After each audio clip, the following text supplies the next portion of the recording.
Hey, everybody, how are you? Hello, Raleigh. What a great crowd. Please take a seat if you have one. I once said that at an event, and people didn't have chairs, and the press looked at me and said, what the hell's the matter with that guy? Anyway, Edward, thank you. Sergeant First Class, I was telling him my son, Bo, who I lost because of what happened in Iraq. Anyway, my son, Bo, when he made Major in Iraq, I was there. I wasn't with him when he made that, when he got promoted, but I was with him later at an event, anyway, in Iraq. I didn't want to say where I was, but, I said, Bo, congratulations, you're now a field grade officer. He looked at me and said, Dad, I don't know who runs the United States Army. Sergeants First Class run it. And that's a fact. So, Sarge, thank you very, very much. Folks, Governor Cooper and all the state officials here today, and by the way, you got the best governor in the country. Where is he? Roy, stand up. No, I mean it.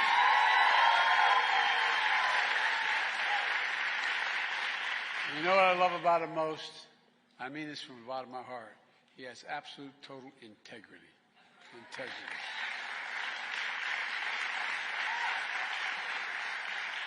Thanks for the welcome back to North Carolina, Gov. I appreciate it very much. I also want to mention Congressman Deborah Ross. Where's Deborah?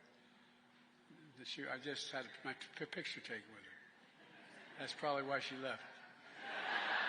No, all kidding aside. Anyway, she couldn't be here, actually. That's not true. I got it mixed up. And she has, she fights very hard for the people of this district, and she's up in Washington right now.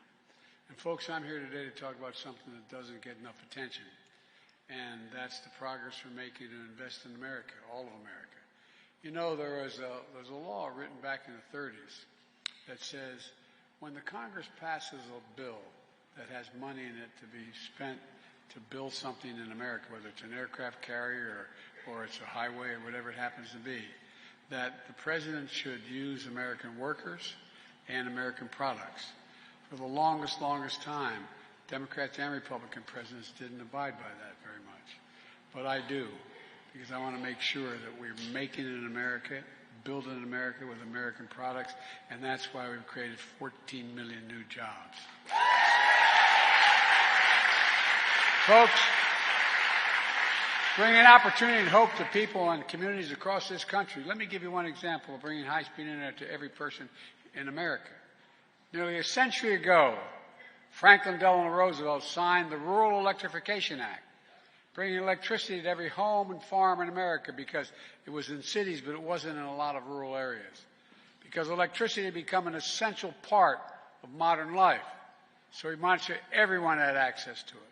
He was determined that no American should be left behind, no matter where they lived, whether in a big city or a rural area. Well, I tell you what, I made the same determination about our time, affordable, high-speed internet. It really is critical. It's just as essential today as electricity was a century ago.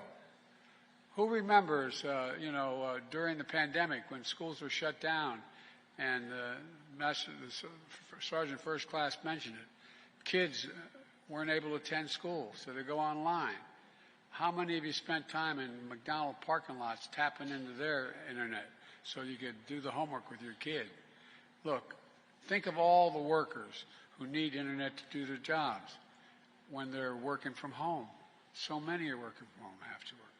Small businesses need internet to reach more customers here at home and literally around the world. And our seniors are needed in connection with their doctors through telemedicine because they can't make it to the doctors in person. High-speed internet isn't a luxury anymore. It's an absolute necessity. No, it really is. And yet, when I became president, around 24 million Americans didn't have access to affordable high-speed internet. And for millions more, their internet connection was limited or unreliable. That's why as soon as I came in office, I took action with what we call the American Rescue Plan. And it included more than $25 billion to invest in affordable internet, high-speed internet all across America. A few months later, I signed a piece of legislation which many people didn't think we could get done, the Bipartisan Infrastructure Law.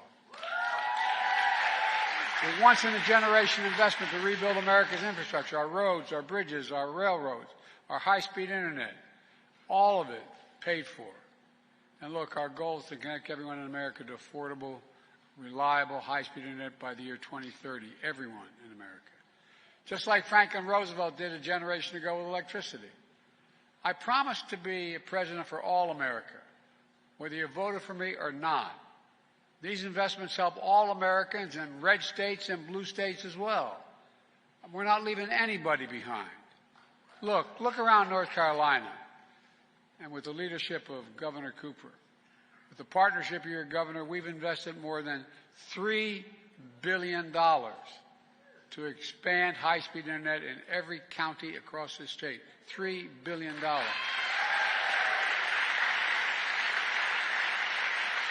Fiber optic cable is being laid in the ground as we speak. Over the next 3 years, over 300,000 homes and businesses all across North Carolina will be connected with affordable, high-speed internet. And today I'm announcing another major step. We're investing another $82 million to connect 16,000 additional homes and businesses, bringing high-speed internet all across the state of North Carolina, from top to bottom.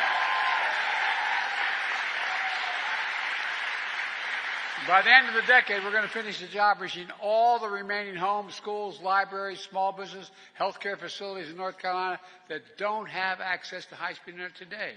Let me say that again. Universal, high-speed internet in all of North Carolina by the end of this decade. Folks, you just heard from Sergeant Smith a few minutes ago why it matters.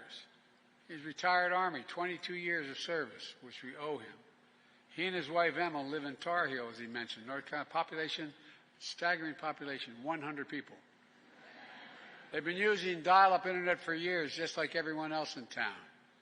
It took Edward far too long to download medical paperwork, as he mentioned the VA. It was hard for his grandkids who lived nearby to use the internet to do their homework.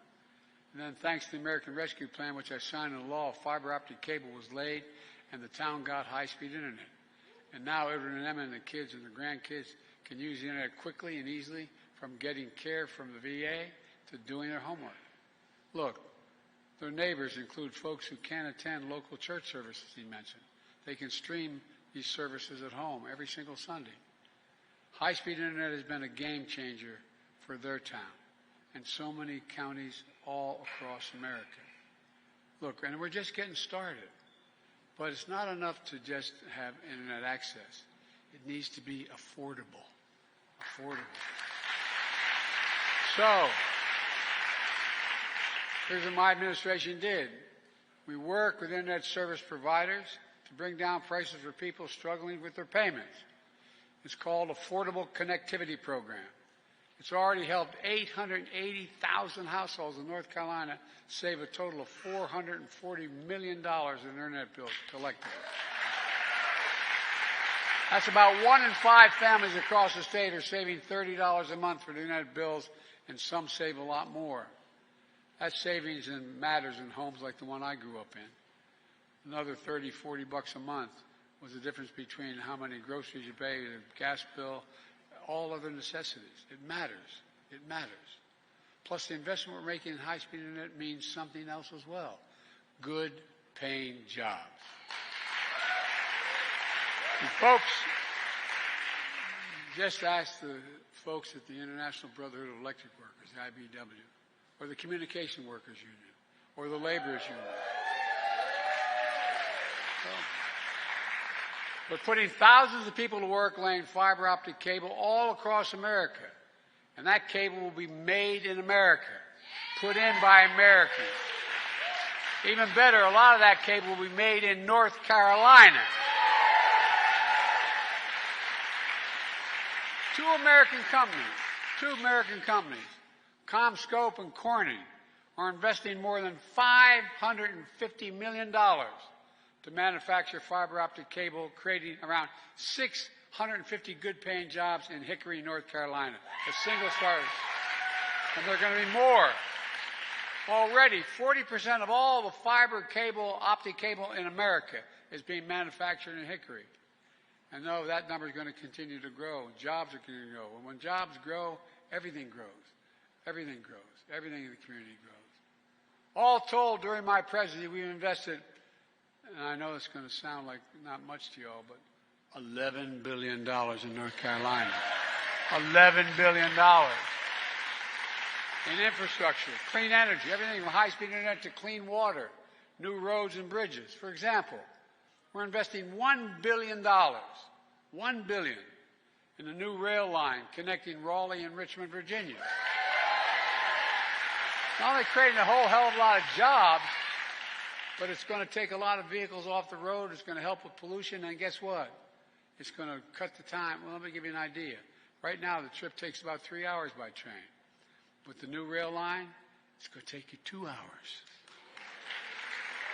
Think what that will mean to people traveling to work and visiting families. Think what it means in the reduction of highway bills. We're also investing $110 million to replace the Alligator River Bridge.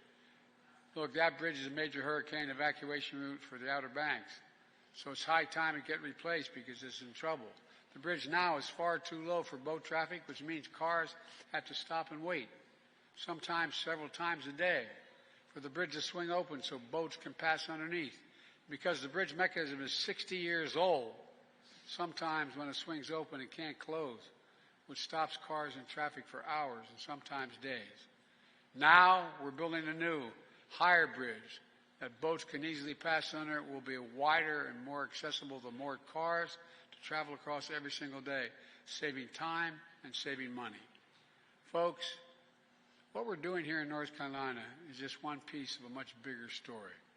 To date, 40,000 infrastructure projects have been announced across this nation. Since I've been to office, we've created 14 million new jobs.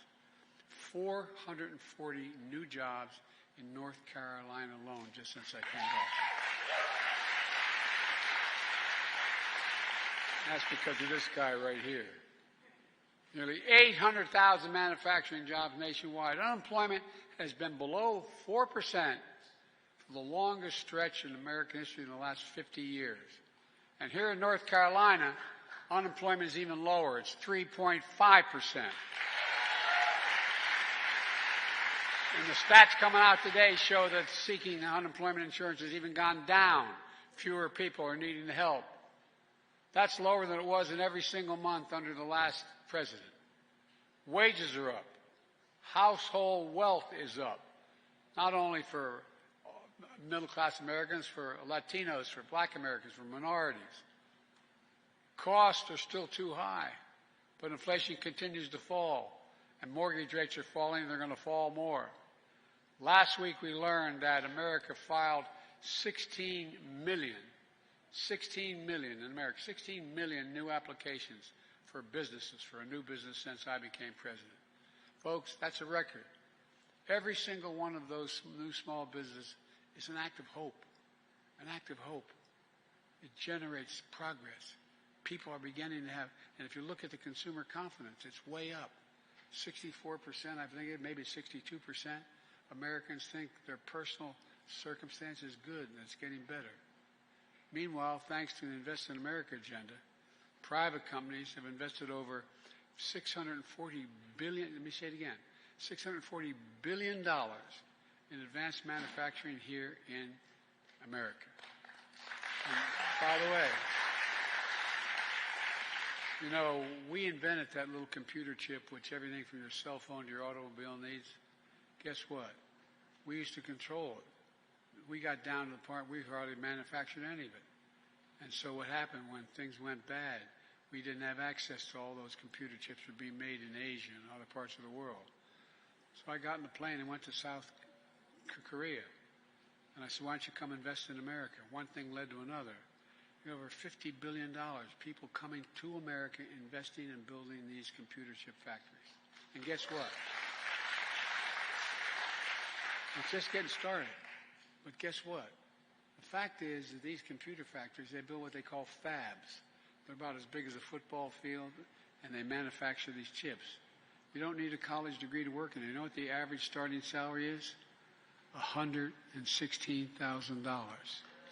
$116,000.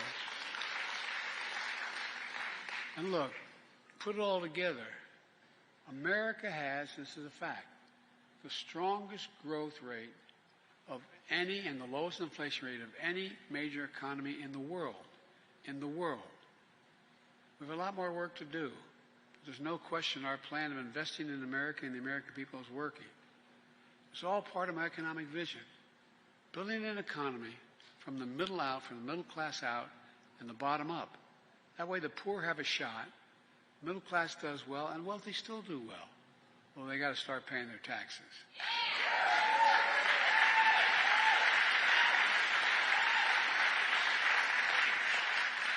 You know, I'm serious. I don't mean paying 60%. I mean just paying the top rate of 38%. Look, folks, you know how many billionaires we have in America today? 1,000. You know what their average rate, federal tax rate is? I should walk away from this. Federal tax rate is 8.5%. Raise your hand if you'd trade for your tax rate for 8.5%. I mean, serious. Think about this.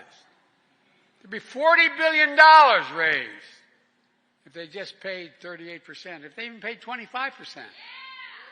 Folks, look, we all do well when the middle class does well and we grow. Everybody does well. You know, I'm so tired of trickle-down economics. I grew up in a family where not a lot trickled down on my dad's kitchen table.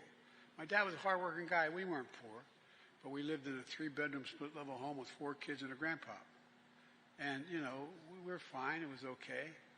But there wasn't anything left over. There was nothing left over.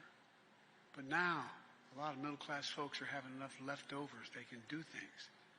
Our approach is a fundamental break from trickle-down economics, supercharged by my predecessor. My predecessor, everything was trickled down, but not a lot trickled. And I'm serious. Which tax cuts for the wealthy and big corporations, shipping goods overseas. How many people do you know in this state and other states? There was a factory in town that employed 300, 400 people. And all of a sudden you found that factory shipped overseas. Why was it shipped overseas? Cheaper labor costs. So we were shipping factories overseas and importing the product they made here. Well, guess what? We're doing the opposite. We're making it here and shipping the product overseas. I'm serious. And also that trickle-down shrank public investment in education, infrastructure and education. It hollowed out communities, closing factories, leaving too many behind. And now, my predecessors like to say, America is a failing nation. In my face, bless me, Father, for his sin. I mean, come on. A failing nation. And by the way, did you hear he wants to see the stock market crash? Because he does not want it now. We're doing well. He acknowledging by that we're doing pretty damn well economically and getting better. He wants to see the stock market crash. You know why? He doesn't want to be the next Herbert Hoover. As I told him, he's already Hoover. He's the only president to be president for 4 years and lose jobs, not gain any jobs. Come on, man. You know, some of the things he said, well, I don't get started. But look, frankly, to put it very politely, he doesn't know what he's talking about. Meanwhile, the vast majority of Republicans in Congress voted against our infrastructure law. We got enough to make it work of 30-something. The vast majority voted against it. They all voted against all the other bills that I have. I mean, 100% voted against. And guess what? Whether it's Marjorie Taylor Greene or whoever, now when these new projects come, they're welcoming them to their state. They voted against it all. So I told them I'll be there for the groundbreaking with them. You know, look, what was mentioned as well. Look what I fought my whole career. I've been around. I know I don't look it, but I've been around for a little while. But all kidding aside, look, you know, I spent the bulk of my career as a senator trying to bring down the cost of prescription drugs. If you have a prescription from your doc and you take it to a pharmacy here in North Carolina or Wilmington, Delaware, where I'm from, or wherever, guess what?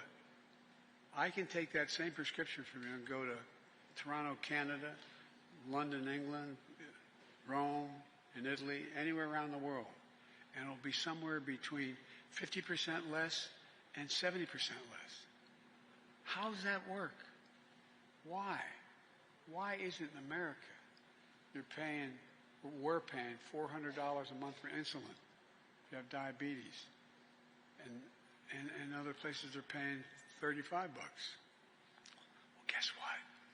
You're paying $35 now, and it's going to go down even further. And by the way, at $35, they're making 350% gain. It costs $10 to make it, $12 to package it. So come on, man. It's about time we start to be a little fair to ordinary people. When it comes to voting against infrastructure law, it doesn't stop many of our Republicans calling up and saying, we need a project in my district. Now, what I haven't done is I haven't blocked projects in their districts because they're all Americans. The fact they have a senator or a congressman who doesn't know what they're doing doesn't mean they should be denied. But it's okay. It's okay because I promised to be a president for all Americans. And I mean that sincerely. It's not hyperbole. I promised to be a president for all Americans. Like I said before, I told them all I'll see them at the groundbreaking. Let me close with this. When you see shovels in the ground, cranes in the sky, and people hard at work in these projects, I hope you feel pride in America. Pride in America. Pride knowing we can get big things done when we work together. You're all the real heroes. It's not hyperbole. You're the real heroes in this story. American workers, the American people, neighbors and community leaders doing the work to bring our cities into the future. That's what America does. That's why I've never been, and I mean this, and I've been saying this for a while, and the press has to cover me everywhere. I've been saying I'm optimistic. I've been around for a while. I've never been more optimistic about America's prospects than I am in the last 3 years. I really mean it. Because there's nothing. We have to remember who we are. We're the United States of America. And nothing is beyond our capacity when we work together. Nothing. And I'll say one last thing.